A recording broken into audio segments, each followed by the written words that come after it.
on this Proverbs train, and we had chapter 7.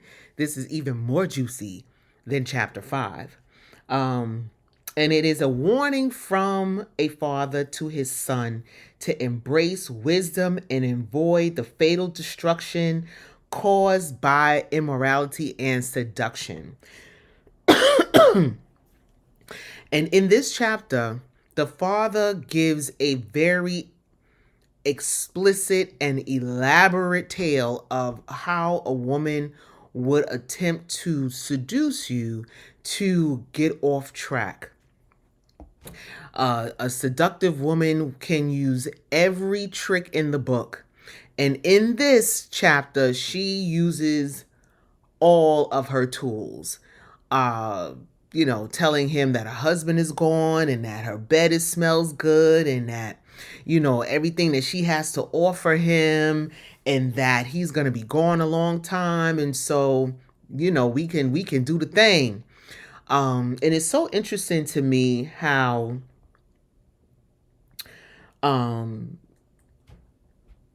how when the enemy knows, you know, the enemy knows when we have something valuable. Let's just say that. The enemy knows when we have something valuable, or else he wouldn't be trying to throw us off track. And we were taught growing up that the devil is wearing a red suit and has a pitchfork, but in actuality, the devil will come at you with all of the goodies that you can imagine, and with all of the promises of immediate satisfaction. And I think, that's the thing that's happening in our society now, that, they used to say, we're in the microwave generation. We want things to happen microwave, but now is even quicker than microwave. Our attention span is but so long, or is our attention span is short, and we are not able to delay gratification. And so, because this is the current norm in our society, when someone is seducing you emotionally, they're easily able to manipulate. And in this particular chapter, the young man is described as lacking judgment. He's simple, he's naive, he's wandering near forbidden places and walking directly into a trap. And I mean, if you're of any age, we've all been there. We've all been there. Some of us are still there, right? We are, there's so much that we don't know. And the things that we don't know, people are using that to manipulate you to get, to that they can gain some kind of transaction from you, right? And that's the society. Unfortunately, that's the society that we live in.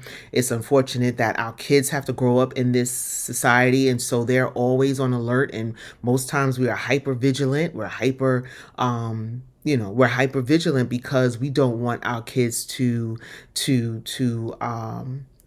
we don't want them to have these experiences that's going to lead to these costly experiences that's going to lead to some kind of destruction down the road.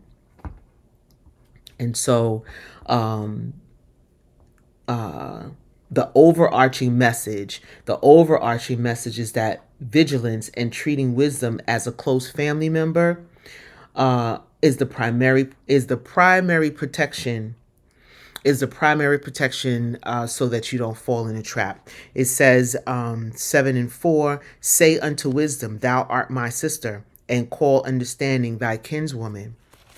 And most times, by the time that you realize that this is a trap, it's too late. And so the father warns against this, and I'm finding that this is a common theme so far, about sexual immorality. And the thing about sexual immorality that we learn as we get older and we age, that is not all it's cracked up to be. All right, sex. What we learn as we get older is that the act of sex is not all that there is cracked up to be, that the media portrays it to be. You know, all of the things that's involved in having sex is not all that there is cracked up to be. And we learn it later in life, fortunately, unfortunately, sometimes too late.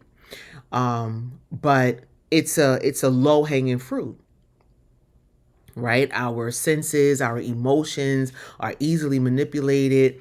You know, our sensations, anything that feels good, smells good, it's enticing. And so those are low hanging fruits, and it's an easy snare.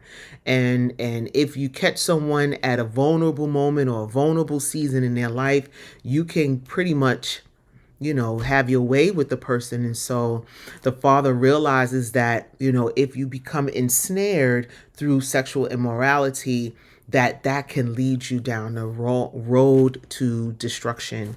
And he's warning him, constantly warning him, be aware, treat the things that I'm saying to you. He says in the first verse, it says, my son, keep my words and lay up my commandments with thee. Like, hold on to what I'm telling you. You may not understand it now, but later on is going to make sense. You may not be, it may not make, I'm saying I said that already. It may keep my commandments and live in my law as the apple of thine eye, right? So it may not make sense right now, but keep it. It's going to benefit you later on down the road. All right. And you got to read it for yourself. This is, like I said, it's a juicy one because the dad, he from verse 6 to 22, he gives it, you know, he's very explicit with his words in how this woman goes about attempting to seduce him, with her actions, with her peace offerings, with you know, her kisses, and you know, the way she's dressed, you know, and she's really going hard, you know. And so if you are not aware, the enemy will ensnare you.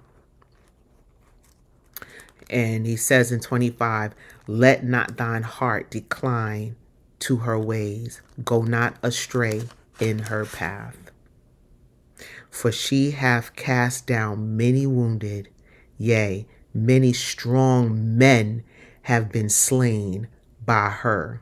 And 27, her house is the way to hell, going down to the chambers of death. Nah, you can't get any more direct. You can't get more direct than that. Like, leave her alone. Don't matter what she look like, don't matter what she smell like, she gonna offer you all the things.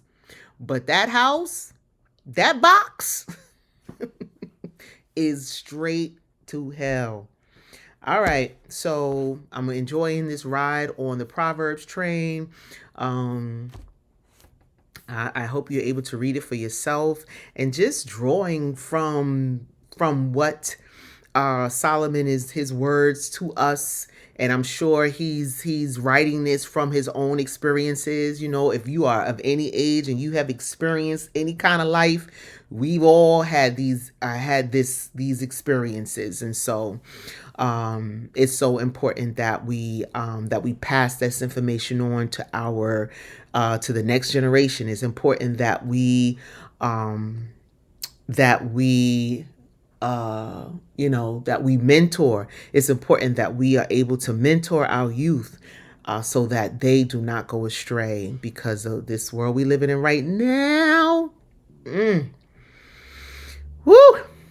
It is set up for destruction, and it wants to ensnare our young people so that they, by the time they have a life, by the time they recognize their life, it's too late. You've already have all these strikes and these things happening to you. And it's once you're ensnared, once you become ensnared in sexual immorality, it stays with you. Yes, God will deliver you from it, but the memory of those ensnared moments, it's hard to break free from.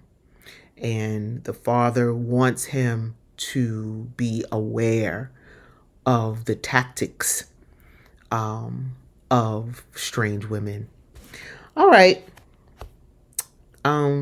Following wisdom brings life and protection and security. All right. Do not neglect moral guidance. All right. I'm Shauna Monique, Fleet Fitness by Shauna and the Body Flow Method. And okay. All right. Peace and blessings. Leave in the comments if this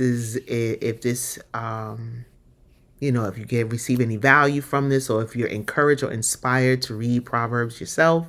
Connect with the community. We send out emails.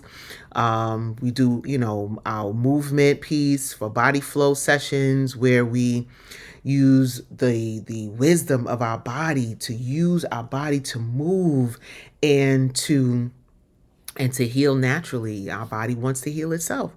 How do you heal yourself? By moving the body. And moving the body. Breathe, sound, movement, praise, worship, all these things, right? And when you putting God first, everything else is added. All right. Peace and blessings. I'm Shauna Monique.